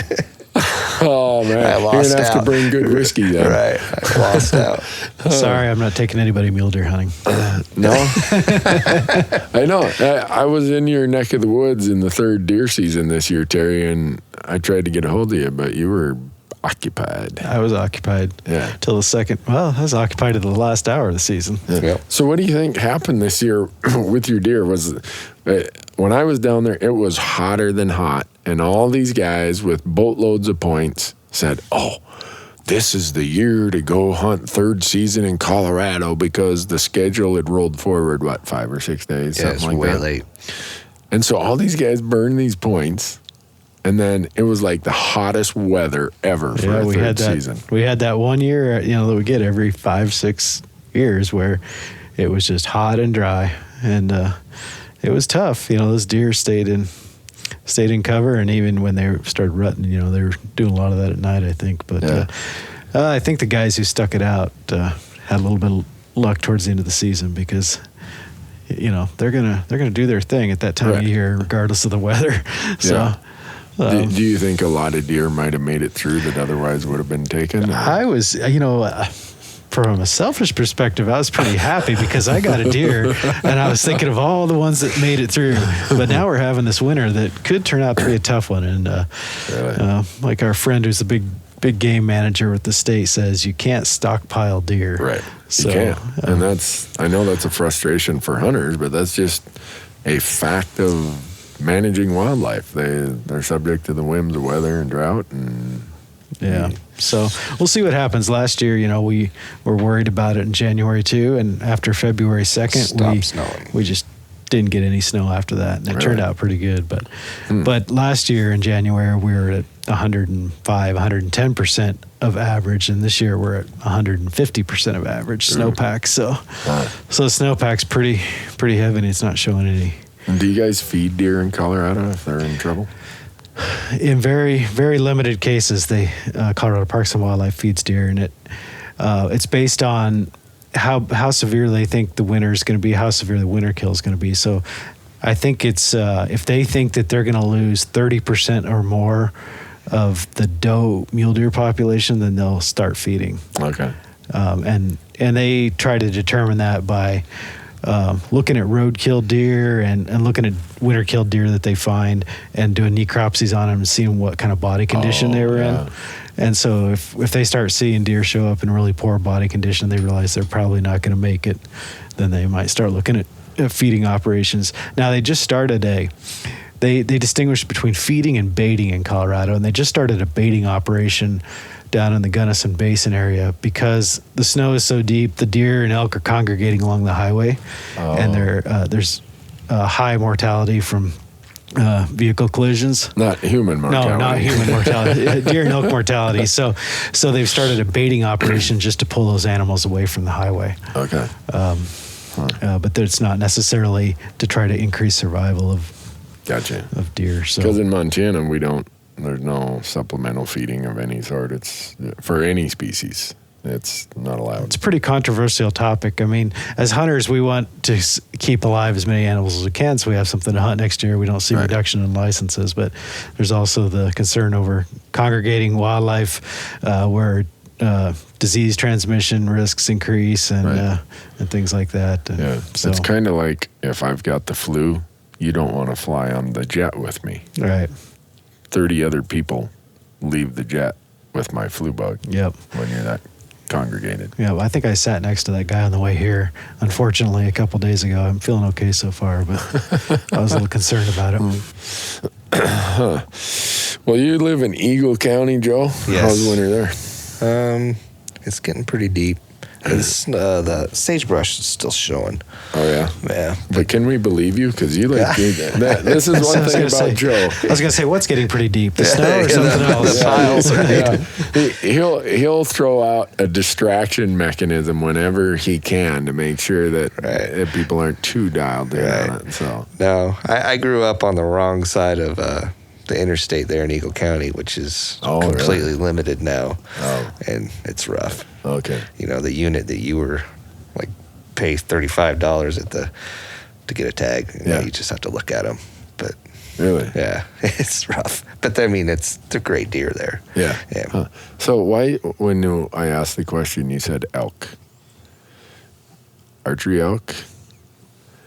Uh-oh. Terry's laughing about something. I'm sorry. I just caused a distraction, but they have a thing called No way. called the floor credit drawing at the convention. Yeah. And it happens at 3:30 p.m. and you have to be present to win. And our friend Spitz just texted and said, "Joe, you were drawing. You have 3 minutes to show up." And unfortunately, Joe's doing a podcast back at the hotel right now. No way. Is this the $2,500 credit? Yes, it is. Oh, Ouch. no. Ouch. So Joe would have got $2,500 in free raffle tickets. floor credit, so you can spend it at any booth in the place. Oh, really? Yeah. Ouch. Joe. Right. So I didn't even know you were in that drawing. Well, I everybody never is. asked you Well, to do. if you could afford, the day pass you put in it. You don't. Yeah. I didn't get one. Oh, you did? No. Well, you give me yours for tomorrow. Oh man! Just kidding. You should see. I wish we were videoing this right now. Terry's laughing hysterically. Joe is trying to laugh to hide the tears because he just lost $2,500. Like a $2,500 gift certificate for But it's anything. Spitz saying this. Yeah. Can we trust him? Can we trust an FBI agent who's saying He did this? when he came to Colorado to hunt with me. Yeah. He stole my sheds. No way. He stole a pile of them. Really? Right. Well, you should have his FBI buddies. Well, he check brought that them out. back, but it was his joke, and I had to come out here to Reno to get them back. yeah, he didn't just like hide him. He brought him from Colorado to Reno. When he left, I was searching the whole house, like the garage. I even looked in the attic, under the beds, and then I called Terry, and I'm like, well, he must have dropped them off down there, because, ha ha ha. Yeah. Terry's like, what are you talking about? I'm like, are you kidding me? Oh man, So I don't know. I am feeling terrible, Joe. You're gonna have to send me a bill for this. 'Cause when we were coming over here, Joe says, "Well, I'll be a reluctant podcast guest," and now he's I must have known. he's I must have felt it. He's a remorseful Spitz does guest. know he's tied up here, though, right? Yes, He does. Yes. That is true. Mike Right. knows we're over here, so Right. he might be just jerking your chain. Right. He's got a pretty good sense of humor, Yes, he does. so Right. that could be. But if not, oh man, I'm gonna feel absolutely terrible. His facial expression was worth it. It was I wish we would have had it videoed. It was gold. Because there's a ton of good gear vendors down there. Oh, Well, yeah, you you could know. have bought all kinds of packs and boots and and you name it. Yep. Clothing. Optics, custom rifles, hunts. Right. Oh, yeah. Think of all the things you could have done. I'm not going to think about it. Don't think about it, Right. Joe. I'm not going to think about it. Man, that's ouch. Oh well. Sorry, So you're talking back to the you guys point. are I was talking about asking archery elk. why is it elk rather than mule deer when you live in Eagle County, Right. Colorado? I have no idea. I mean, we literally used to go out and shoot the first buck you saw living in that county just so you go chase rag bulls, which Really? I don't know why we were hooked like that, but we were. And we've done the gauntlet. You know how it is. You start elk hunting with a gun, and then pretty soon you're going bow. Right. Right. It Yeah. So if you did it, it'd be archery hunting. yeah, it just depends on my I kind of got into archery hunting there for a while, and I was kind of a bow snob, and then pretty soon you realize you're sitting around doing nothing in October just because you're being a bow snob. Well, that's no good. Right. So it doesn't really matter, whatever. I have 19 Arizona elk points right now. So whoa, you need to spend those. I'm trying. What do you mean you're trying? I'm trying for Arizona 9 archery. 9 archery? Yeah. This could be your year. Could be. I just saw some of the odds. And yeah, if I go to, I could go to the Go Hunt Insider if I had my phone handy here, and I could tell you what your odds were. Yeah. You should be there. I'm right there. Yeah. It's a lot of pressure, though. Ooh, 19 years. 19. Well, I spent 19 years of points in your lovely state for elk last year. It paid off for you. Yeah. It was worth it. Yeah. It was a hard hunt because of that ridiculously warm weather, but it was worth it. And JR, you said elk. Why? It's just what I grew up hunting. I grew up hunting in Washington, and I mean, as a kid, I only shot 2 elk, growing up before I moved off and, went to college and spent some time on the East Coast. But it's just what I grew up hunting. And I was telling, it just something about hunting elk. It was funny. I was, when we were at SHOT Show, is it Dan Hockett, editor of Bugle? Yeah. I was with Dan. I was telling him that I remember that. Dan Crockett, yeah. I was telling him I remember the first time I read Bugle magazine. I remember the first issue. I remember, it was totally pointed to me. There was a write up about the advantages of a 7 Remington Magnum over a 30-06. I'm a 12-year-old kid that shoots a 7 Remington Magnum. I'm like, yes, this was. I didn't even know what the hell they were talking about. I didn't know ballistics. I didn't know, I didn't know anything. But it was, and it's just something about chasing elk that is just a kick in the pants. I was in Arizona this year, and I drew a cow. My wife and I drew cow tags because I am terrible about which box to click on an application. But honestly, when I burned my points, and when that happened, I was a little frustrated. I'm like, man, I really wanted to hunt the late bull hunt and whatever. But in Arizona? In Arizona. Oh, let me tell you, every time I do an Arizona app, I take a marker and I write the codes on the thing. And if I blew a 19 points at this point, I don't know what I'd do. Yeah, that's a different. I only lost 5. Yeah. So that's not that bad. And, I'll get my, the bonus that they give you for consecutive years. Yeah. But I had a killer hunt. It was a tough hunt. We didn't see many elk, but we were close to them. We saw fresh tracks. We were smelling them. There was a bull hunt. The bull hunt was in there the week prior, so they'd been pressured, and there was a lot of there's a lot of road hunters, a lot of people running roads, and the closed roads aren't gated, and right. And honor system, and people weren't adhering to it at all. I was back in this perfect little wash that I had been trailing elk for probably an hour and a half, and it was one of my only hopes. And I get back in there, and all of a sudden I hear the rumble of a motor and car doors slamming.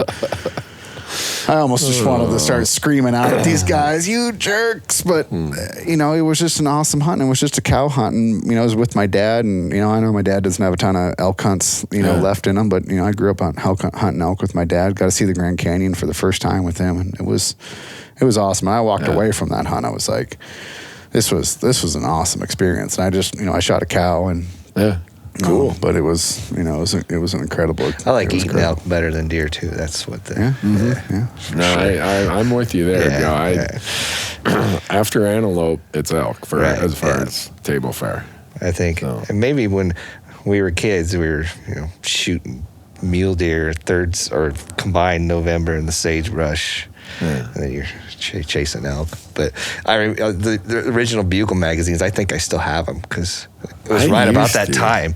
And, was it 1985? Is that when they started? 84. 84. That's when I shot my first elk. And I begged my parents to take me to...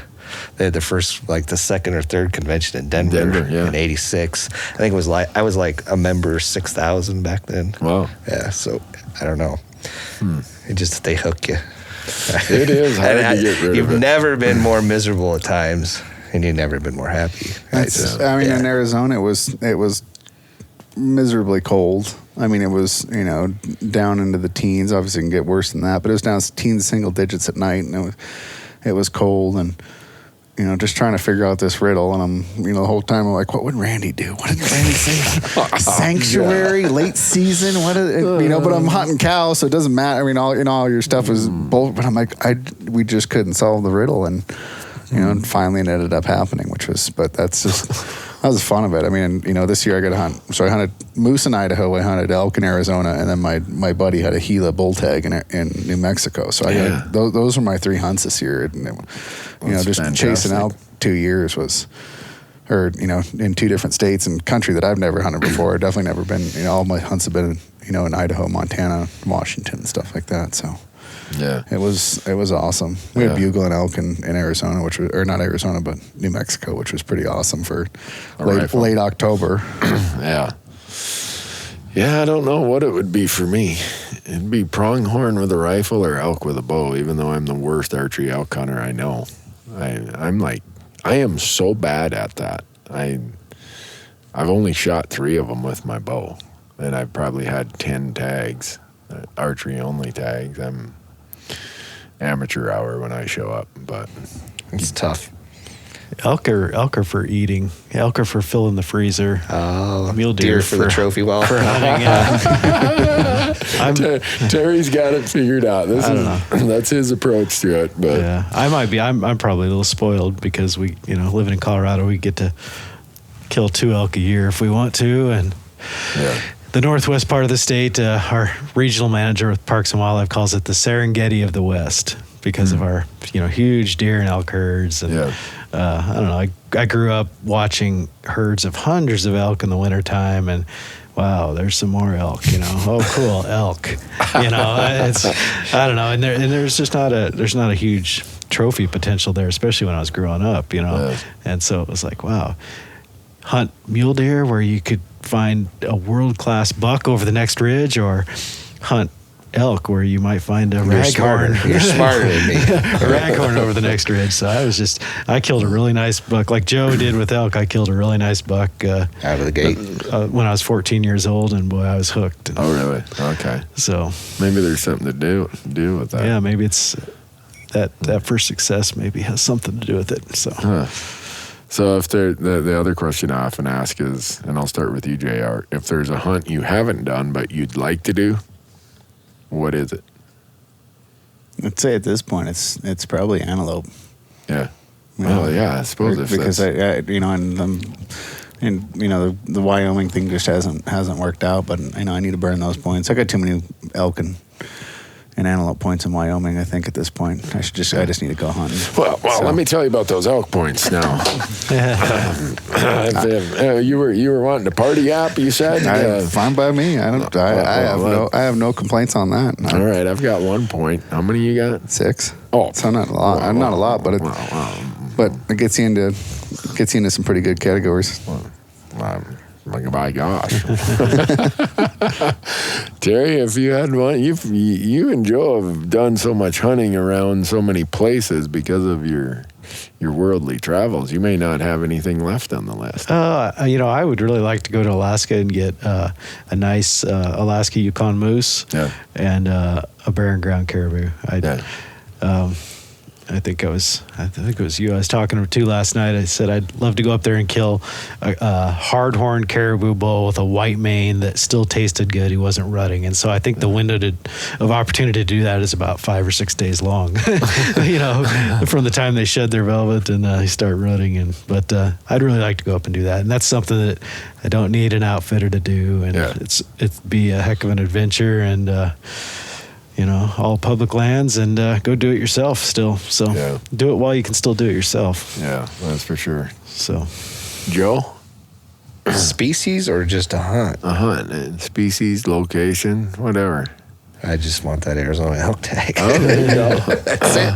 Well, go get it. Right. This could be your year. We're going to have you on this time next year and find out how that Unit 9 archery elk tag went.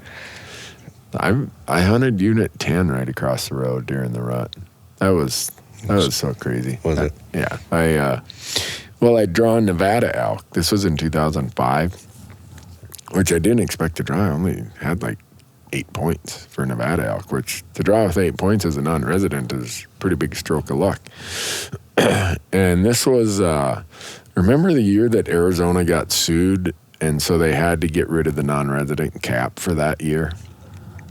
Well, I called my buddy Jerry Pritchard, who he went to high school in Williams, Arizona, right near units 8, 9, 10, 7, all that. And I'm like, Jerry, I need a hunt where, because back then you couldn't buy a point yet. They just started that a year or two after this happened. And I said, I can't get another elk hunt because my wife will kill me. So he's like, oh, just unit 10 early rifle, you will never draw. Don't worry about it. Famous last words. Yeah. There were, I think, 40 early rifle tags. I had, in Arizona, they print what number you got on your tag. I got tag number 26. Wow. I'm like, because back then, I don't even know if Arizona posted the results on the computer. I remember I called some number, and you plug in your social security number, and then 1 for elk, 2 for deer, and it said successful. I'm like, no, no way. So I called back. Successful. Sure enough, tag comes in the mail. That was a fun hunt. Yeah. Early rifle. Yeah. Yeah. Yeah. But being in that part of the world when the elk are bugling is a special time. So I hope it's this year for you, because if you look at Arizona this year, their calendar Pretty good dates. Yeah, and you look at the moon phase. It's going to be no moon during that period. Well, they're going to be coming into the no moon phase and just creeping back out of it by the end of the hunt. So I don't know what more you could ask for the Arizona archery elk dates this year. 19 points. Cooler weather. Well, yeah. Keep them out a little longer. And lucky for Joe, this is going to be airing after the deadline for Arizona. It right? is. This is going to air. No, lucky for him, because I'm doing the math. This one's going to air like just after February 14th, which is the Arizona deadline. Right. So otherwise, we'd talk about drawn tags in Arizona, but we already took care of that in the last podcast. So, but, well, who's going to win? All of us could win, right? Yeah. They're giving away 6 hunts. 6 hunts, yeah. So sounds good to me. We got a few more public land issues though that we should probably solve. And I mean, we're going to nominate Joe to be king for a day. King for a day. Yeah, we're going to make you the Secretary of Ag for a day. What would the world look like after a day? Watch what you say. Watch what you say. I mean, I think public lands would be in pretty good hands, Joe. Yeah, they probably have to go after some domestics first. No, last night we got in a long discussion, and I talked about it when I gave the presentation here for dinner at Wild Sheep, is that conservation is not necessarily a convenient thing at times. And when we talk about domestics versus wild species, whether it's sheep or whatever, it results in some hard decisions. And sometimes people you work with, people you know, you end up on the opposite sides of an issue. But that doesn't mean you fold your tent, because if we who say we are conservationists fold our tent, because, well, I don't want to offend my buddy who's in the legislature, or I don't want to offend this guy who works in this industry. Who the hell is going to stand up for wildlife if we don't? Yeah, that's right. Another tough thing with that issue is that for example, the sheep issue, sheep hunters and the wild sheep hunters and the domestic sheep producers and the land management agency workers who are making the decisions, they all live in the same small rural towns, and their kids all go to school together, and they go to the same churches, and they go to the same grocery stores, and so you have to live with these people, and it's tough to make a decision that's going to have a negative effect on somebody else's, potentially on somebody else's life. So it's not as black and white as it seems a lot of times. It's not, but the other sides who don't have wildlife as their priority, which understand that, it's their livelihood, it's whatever. They have their advocates. They're going to make their claim. They're going to make their position. If I say I'm here for wildlife, that's, that hard decision, those hard, painful times come with saying I'm an advocate for wildlife. Yeah. Because I don't see anyone else who's going to show up to advocate for wild sheep or elk or antelope or mule deer. Yep. That's absolutely right. I mean, if you care about something enough, you're going to stand up and you're going to fight and do the right thing. That's ultimately, I can sleep well at night knowing that I believe I'm doing the right thing for bighorn sheep. Yeah. And I just worry that a lot of our media platforms, a lot of hunters, hopefully not our organizations that say they represent us, but there's going to be some hard decisions coming in the next 2 to 4 years about public land uses and the priorities of public land use. And if we as hunters say, well, we're just going to fold our tent because that's painful or that's inconvenient, then we're a bunch of candy-ass punks is what we are. And I'm not folding my tent. If I get run over, fine. You know what? I'm old and gray and cobbled up anyhow. My days of climbing the mountain, I can see that end coming someday soon.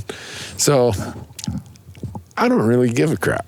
I mean, I don't want to see anyone's livelihood go by the wayside, but I also don't think that we're a country where we have to just bail out and let every decision be for the sake of quote unquote progress.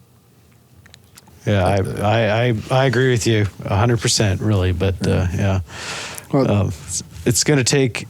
The most unfortunate thing that I see is that it's such a small percentage of sportsmen who feel like you do, who are actually getting involved, or who feel are doing as much as JR is doing, and we are small in number, but we make ourselves even smaller by having such a small percentage of sportsmen who are engaging the issues. Mm-hmm.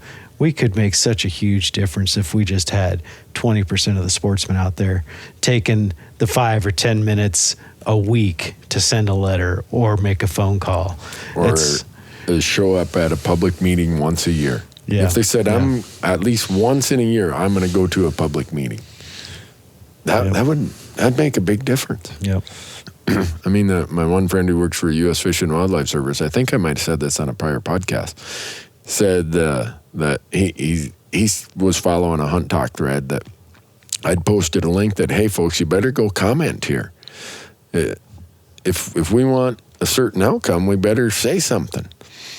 3,300 comments, 800 and some were to the point where they just complained. They didn't say if they were high-pitched whining. Yeah, they didn't say if they were for it or against it. 2,300 and some were against what most hunters weighed in on, and only 80 some people weighed in favor of what was considered the hunting position. Wow. 2,300 to 80. That's how bad we got our clock cleaned. And what's the first thing some of these guys say? Oh, they don't listen to us anyhow. They crammed this decision down our throat. Yeah. They didn't ask for any input. You know? Well, if you don't speak up and you don't lift a pen or tap on a keyboard, guess what? Yeah. That becomes a self-fulfilling prophecy. The next time some hunter says they don't listen to me anyhow, it's going to be all I can do to not slap them up beside the head. Like, really? Have you told them what you think? And usually when I say, well, what, have you testified? Have you provided testimony? Have you written in anything? Well, no. Yeah, it just drives me nuts. I mean, you had a podcast and you and Ty are talking about it, just talking about the process. It's the processes are probably pretty arcane and slow moving, and it's not always easy to figure stuff out. But if you put in a little bit of time, you can figure out that there are public meetings held. Mm-hmm. There are announcements, and if you've got a little area that you look into, and maybe it's a specific ranger district out of a national forest or something, and follow them. Like they typically have newsletters or something that you can go onto their webpage and get information and follow along and get involved. It's not easy. I wouldn't say it's easy. Like to try and look around and figure out where issues are going and different management plans are getting up. I've been fortunate enough to be in one of our monument designations that were in California that we were able to get involved there. There's a bunch of other hunter groups that were involved that signed on in support. The Elk Foundation was in support. California Deer Association was in support. ORV users were in support. You go down the support list and it's because people were involved. Now that we're kind of going through this management process, okay, let's put our input here and figure out how we can try and make something work for all user groups. And as a result, hunting is probably going to be part of the management plan of that national monument. It's absolutely. I mean, it's traditional use, number one, so that's always going to be in there. It's the land's still managed by the Forest Service and the BLM collaboratively, but it's still the traditional use component. But and I've been able to go to a couple of those meetings, and you get to meet people that are involved. I got to talk to the fires and fuels manager of the Mendocino National Forest, and it was an eye-opening conversation of some of the stuff, because you always hear, the forest is just burning or this and that. And, he talked about that, he's had a lot of good fires start, low intensity, good fires burning. But because they don't have the resources to at least have somebody monitor it, they got to go put it out. Right. So you got good fires that are doing good things that should be allowed to go and do good things for habitat, and they have to put them out because they've got catastrophic stuff going on that needs all the resources that it's just gotten out of control. Yeah.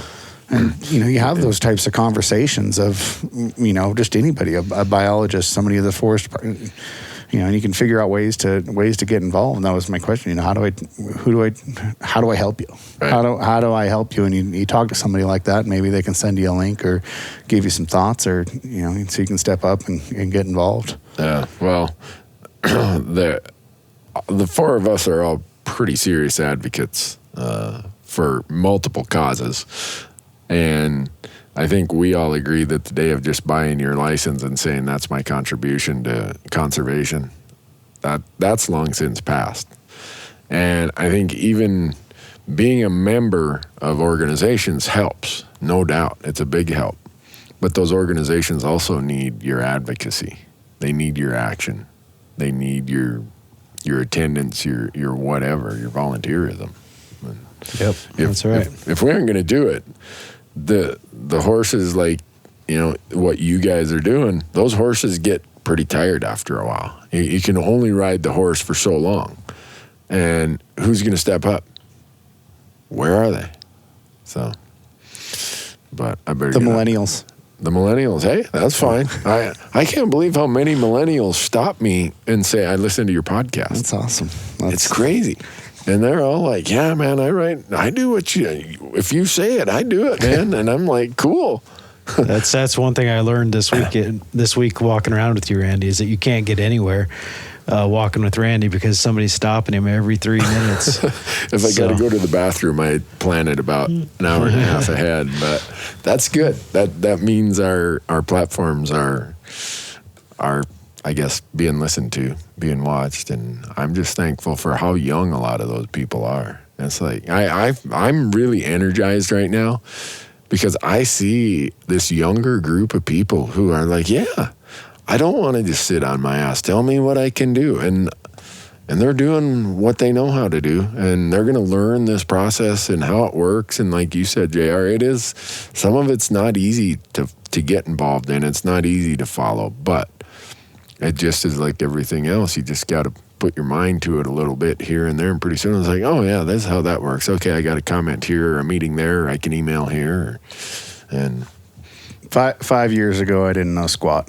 I mean, I was always concerned about habitat, and I had those concerns, and just over time, I've spent a lot of time trying to figure it out. I like to understand how stuff works, right? Yeah. I mean, that's just my nature, and definitely came to the conclusion that things are complicated, and if I don't have an expertise in it, it's a lot more complicated, and you got to spend some time learning about it. And and I think just the avenue through Hunt Talk, when guys like Terry are out there talking about issues, or Buzz are talking about issues, I listen to it.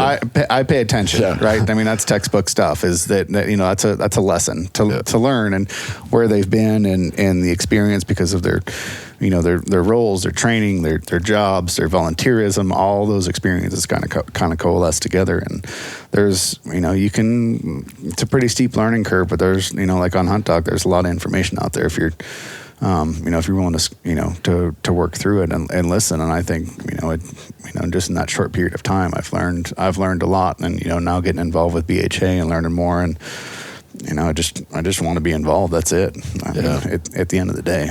Yeah. Well, there's a lot of entertainment on Hunt Talk too. There's a lot of entertainment out on Hunt Talk. This time of year, just take it all with a grain of salt, because we're all a little bit ornery. I haven't been hunting enough. And cabin fever. And but backcountryhunters.org. How do you? Backcountryhunters.org. Bighornsheep.org. Bighornsheep.org. And folks, if you want to follow us besides this podcast, go to the YouTube channel, Randy Newberg Hunter. Instagram and Facebook are the same handle, Randy Newberg Hunter. But YouTube, we are really, I guess, according to all the results, having just been at SHOT Show and showing people the analytics, we've got a huge following, a lot of engagement out on the YouTube channel. And I appreciate all of you doing that. It's so helpful for us. You heard us talk about hunttalk.com. Joe, Terry, Kent, thank you guys for all you do for wild sheep.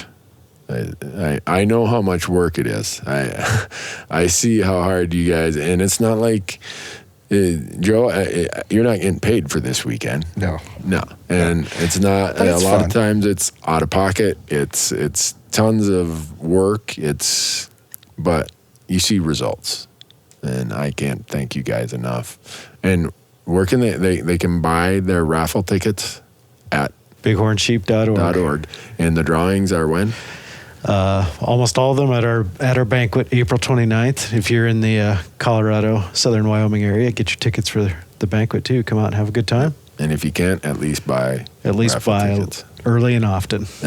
Early and often. Well, folks, the last thing I'm going to ask of all of you is, once a week, once a month, whatever your time allows, stay in touch with your congressman and your senator and just write them a note that, hey, you support public lands. If it's just that simple. Or please do not dispose of, transfer, or sell our public lands. It doesn't have to be anything big. But you want to know what you can do? That is what you can do. It's easy, and that is going to make a difference. And I know you're going to say, well, that sounds like 9th grade civics, Randy. Well, that's why they teach it in 9th grade civics, because that's how this system works. So anyhow, folks, we got to run over to the convention center because one of us are going to draw a sheep hunt here in the next 45 minutes. We're going to cash in on our sheep karma. Yeah, there we go. Thanks for listening, folks. Thanks for listening, folks. Thanks for listening, folks. Thanks for listening, folks. Thanks for listening, folks.